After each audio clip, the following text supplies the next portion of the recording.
शिवाय नमस्तुभ्यम। जय माता दी। दोस्तों, आप सबका मेरे चैनल में स्वागत है। आश्विन मास के शुक्ल पक्ष की पूर्णिमा शरद पूर्णिमा के रूप में मनाई जाती है। शरद पूर्णिमा को कोजागिरी पूर्णिमा व्रत और रास पूर्णिमा भी कहा जाता है तथा कुछ क्षेत्रों में इस व्रत को कौमुदी व्रत भी कहा जाता है। शरद पूर्णिमा पर चंद्रमा व भगवान विष्णु का पूजन कर व्रत कथा पढ़ी जाती है। धर्म ग्रंथों के अनुसार इसी दिन चंद्र अपनी 16 कलाओं से परिपूर्ण होते हैं। हिंदू धर्म में पूर्णिमा का विशेष महत्व है। साल भर में 12 पूर्णिमा आती हैं।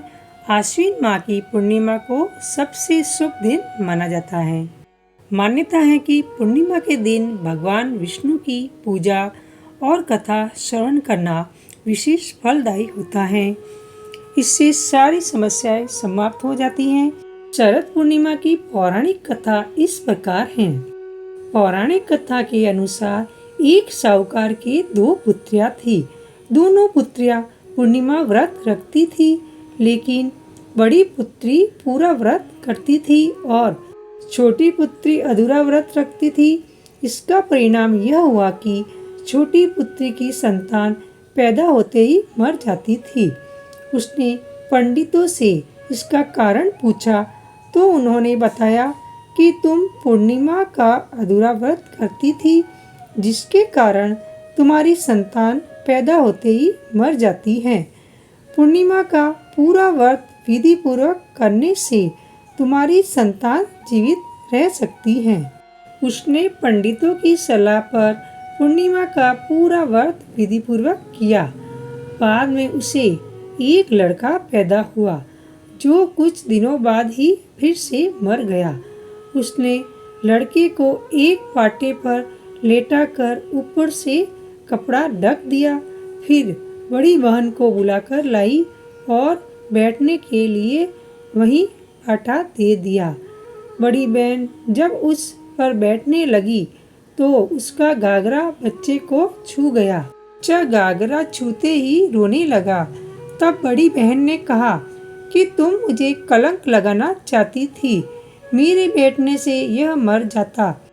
बहन के गुस्से को नियंत्रित करते हुए छोटी बहन ने उत्तर दिया, यह बच्चा तो मरा हुआ ही था दीदी, तुम्हारे स्पर्श से ही तो यह पुनर्जीवित हुआ है।